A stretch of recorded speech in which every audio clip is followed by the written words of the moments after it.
آج کل خوارج لفظ بہت سننے میں آتا ہے، اس لفظ کی وضاحت کریں، بتائیں کہ ان کا عقیدہ کیا ہے۔ خوارج یہ خارجی کی جمع ہے۔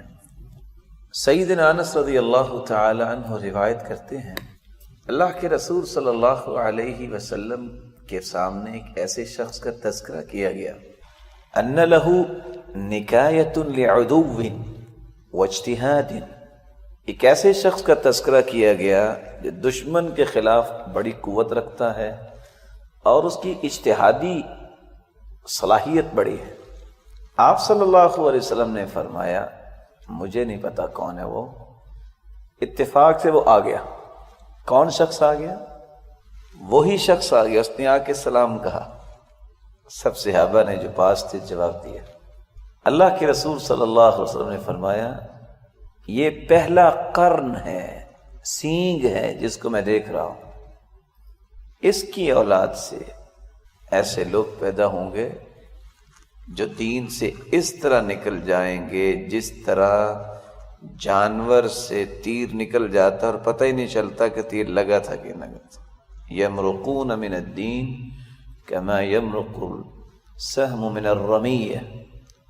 بعد میں اللہ کے رسول صلی اللہ علیہ وسلم نے اس سے پوچھا کہ جب تم مسجد میں داخل ہونے لگے تھے تو تیرا کیا خیال تھا کہ تجھ سے افضل بھی کوئی ہے مسجد میں کہ نہیں؟ کہا میرا ذہن تھا کہ مجھ سے افضل کوئی نہیں ہے، حالانکہ اللہ کے رسول بیٹھے تھے۔ یہ حدیث یہاں ختم ہوتی ہے۔ دوسری روایت میں آتا ہے ذوالخویصرہ، یہ بنو تمیم کا ایک شخص ہے، ذوالخویصرہ، وہ اللہ کے رسول کے پاس آیا اور کہتا ہے اعدل یا محمد، اے اللہ کے رسول عدل کرو، بے انصافی نہ کرو۔ اللہ کے رسول تقسیم کر رہے تھے مال، فرمایا ان لم اعدل فمن یعدل، اگر میں بھی عدل نہیں کروں گا تو پھر کون کرے گا؟ اللہ کے رسول صلی اللہ علیہ وسلم نے فرمایا تھا اس کی اولاد سے ایسے لوگ پیدا ہوں گے جو دجال کے ساتھ ملیں گے، پیدا ہوتے ہی جائیں گے اور دین سے اس طرح نکل جائیں گے جیسے ابھی آپ نے حدیث سنی۔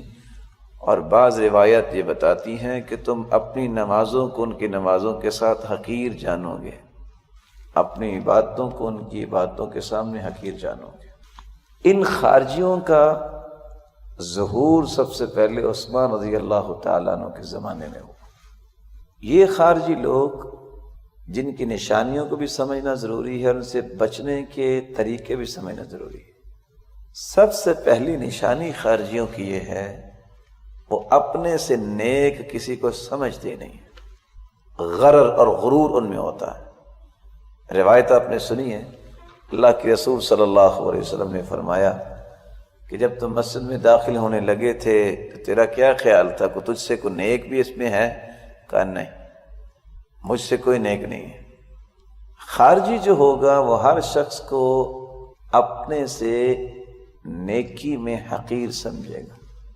ایک ہوتا ہے ذات پات میں مال میں حقیر سمجھنا، یہ تکبر ہے، لیکن ایک شخص علم میں اور عمل میں دوسرے کو حقیر سمجھتا ہے اور کہے کہ دنیا میں میرے جیسا کوئی ہے ہی نہیں، یہ خارجیوں کی نشانی ہے۔ دوسری خارجیوں کی نشانی یہ ہے جتنی کافروں کے بارے میں آیتیں نازل ہوئی ہوں گی ان کو فٹ کرے گا تو مسلمانوں میں فٹ کرے گا۔ تیسری خارجیوں کی علامت یہ ہے کہ یہ مسلمانوں کے قتل پہ بڑے شیر ہوں گے، وَيَتْرُكُونَ أَهْلَ الْأَوْثَانِ، بت پرستوں کو قتل نہیں کریں گے بلکہ مسلمانوں کو قتل کریں گے۔ آج دنیا میں دیکھ لیں جتنے خارجی ہیں ان کی کوشش یہ ہوتی ہے مسجد میں بم اڑا دو، ان کی کوشش یہ ہوتی ہے کہ مسلمانوں کو اڑا دو کیونکہ یہ کافر ہو گئے ہیں۔ اور سب سے پہلا حملہ بھی ہوا ہے تو مسجد میں ہوا عمر بن خطاب پر۔ کس نے کیا؟ ابو لؤلؤ المجوسی نے۔ یہ اسی کی سنت کو زندہ کیا جا رہا ہے۔ ان کے سامنے جو ہیں کافر ہیں، ان کے سامنے وثنی ہیں، ان کے سامنے یہ سارے لوگ ہیں مشرک ہیں، کسی کو کچھ نہیں کہیں گے، مسلمانوں کو ماریں گے۔ چوتھی نشانی یہ ہے کہ سب سے زیادہ مسلمانوں پہ حسد اور حقد جو ہوگا نا وہ خارجیوں کا ہوگا۔ کافروں کو بھی اتنا حسد نہیں ہوگا مسلمانوں پہ جتنا خارجیوں کو ہوگا۔ آپ نے سنی ہوگی یہ روایت، عثمان رضی اللہ تعالی عنہ جب ان کو شہید کرنے لگے تھے تو عمر بن حمق نے آپ کے سینے پہ چڑھ گیا اور 9 وار کیے تھے۔ کیا کہتا ہے؟ اما الثلاث فللہ واما الست فما كان في قلبي عليك، 9 وار میں تجھے کر رہا ہوں، 3 وار تو اللہ کے لیے کر رہا ہوں اور 6 اپنا کلیجہ ٹھنڈا کرنے کے لیے کر رہا ہوں۔ خارجیوں کو سب سے زیادہ حسد اور حقد جو ہے نا وہ مسلمانوں پہ ہوگا۔ محمد بن سیرین کہتے ہیں میں نے ایک شخص کو دیکھا وہ دعا کر رہا تھا، یا اللہ مجھے معاف کر دے، اور مجھے پتا ہے تو نے معاف نہیں کرنا، یا اللہ مجھے معاف کر دے، ویسے مجھے پتا ہے کہ تو نے مجھے معاف نہیں کرنا۔ میں نے پوچھا کیوں، کیا بات ہے؟ کہتا ہے میں نے منت مانی تھی کہ میں اگر عثمان کے پاس پہنچ گیا، وہ شہید ہو بھی گیا، تو میں نے اس کے منہ پہ تھپڑ مارنا ہے، والعیاذ باللہ۔ سارے لوگ جب جنازہ پڑھنے گئے تو میں نے بھی یوں محسوس کروایا کہ جنازہ پڑھنے جانا ہے، میں نے جب اکیلا دیکھا تو میں نے تھپڑ لگایا اور میرا ہاتھ شل ہو گیا، اور آج تک میرا ہاتھ حرکت نہیں کر سکتا۔ یہ حسد اور حقد جو ہے یہ مسلمانوں پہ ہوگا، کافروں پہ نہیں ہوگا۔ بلکہ جب ان کا سر مبارک پڑا ہوا تھا اسی طرح مصحف پر، جب ان خارجیوں نے دیکھا تھا شہید ہو چکے ہیں تو آگے بڑھ کے نہ اس نے قرآن کو دیکھا، کہا کہ یہ قرآن کے اوپر سر کیوں پڑا ہے، پاؤں کے ساتھ ٹھکرا کے اس کو نیچے گرایا، نہ اس نے اس مبارک سر کا خیال کیا، نہ اس نے قرآن مجید کا خیال کیا۔ خارجی جو ہے ان کا حقد سب سے زیادہ مسلمانوں پہ ہوگا، اور امام ابن تیمیہ تو لکھتے ہیں کہ یہودیوں سے بھی زیادہ ان کے دل میں بغض اور غیظ ہوتا ہے مسلمانوں پر۔ اور اس کی سادہ سی مثال نابلسی جو ہے، نابلسی بہت بڑے عالم گزرے، تعبیر رؤیا میں بہت خوبصورت کتاب ہے ان کی۔ ان کو ایک خارجی نے پکڑا تھا جن کو آج رافضی کہتے ہیں، اور ایک یہودی تھا۔ یہودی کہتا تھا اس کو مار دو، کہتا تھا نہیں، میں نے اس کی زندہ کی چمڑی ادھیڑنی ہے، اور زندہ کی ان کی چمڑی اس نے اتاری ہے۔ یہودی سے برداشت نہیں ہوا، اس نے کہا میں یہ تکلیف برداشت نہیں کر سکتا، اس نے سینے میں خنجر لگایا۔ وہ کہتا تھا نہیں، خنجر نہ لگاؤ، اس کو اسی طرح مارو۔ اس لیے اللہ کے رسول نے فرمایا تھا ہم شر الخلق والخلیقہ، بدترین لوگ جو ہیں وہ خارجی ہوں گے ترین، احداث الاسنان صفحاء الاحلام، عقلیں ان کی چھوٹی ہوگی، نوجوان ہوں گے، اور کسی کی کوئی پرواہ نہیں کریں گے۔ یہ بنیادی طور پہ چند نشانیاں، اور ایک نہیں بہت ساری نشانیاں رسول اللہ صلی اللہ علیہ وسلم نے بیان کی ہیں۔ اس لیے جو شخص رسول اللہ صلی اللہ علیہ وسلم کے دین کو سمجھے کہ یہ ناقص ہے، اور اپنے آپ کو پوری دنیا سے نیک سمجھے، اور کفر اور اہل کفر کو چھوڑ کے مسلمانوں کے پیچھے پڑ جائے اور ان کو نقصان پہنچائے، اور ان کے بارے میں کافروں سے بڑھ کے حسد اور حقد رکھے، یہ خارجیوں کی نشانی ہے۔ ان خارجیوں کے فتنے سے بچا کیسے جا سکتا ہے؟ اس کے بھی مختلف طریقے ہیں۔ جب تک آپ کے پاس صحیح علم نہیں ہے آپ کبھی خارجیوں کے فتنے سے بچ نہیں سکیں۔ اس لیے شرعی علم سیکھا جائے، قرآن و حدیث پر مبنی۔ آپ کے سامنے وہ نشانیاں ہونی چاہیے جو اللہ کے رسول نے بیان کی، جب تک آپ اس کی علامتوں کو نہیں سمجھیں گے بچ نہیں سکیں گے۔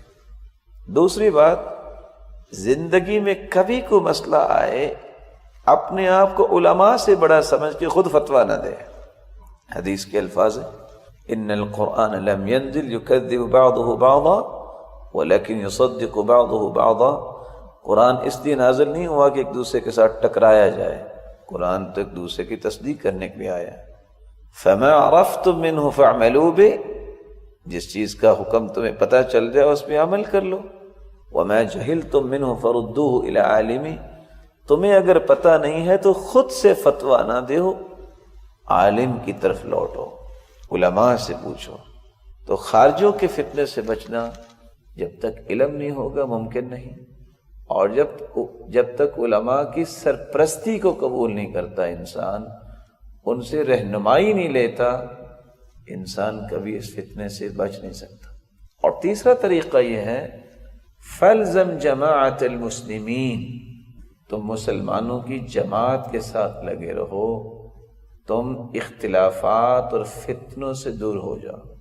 یہ جماعت المسلمین سے کیا مراد ہے؟ اللہ رسول صلی اللہ علیہ وسلم نے فرمایا من ہم، جب سوال کیے گا وہ کون ہوں گے؟ فرمایا ما انا علیہ واصحابی، جس دین پہ میں ہوں اور جس دین پہ میرے صحابہ ہوں گے وہ جماعت ہوگی۔ اس لیے جب تک تفرقے بازی سے ہم نہیں بچیں گے، ان خارجیوں کے فتنے سے جان نہیں چھوٹے گی۔ جو اللہ اور اس کے رسول کی بات کرے اس کو قبول کر لو۔ اب سوال یہ ہے کہ جماعتیں تو 20 بن چکی ہیں، 100 بن چکی ہیں، پھر کیا کریں؟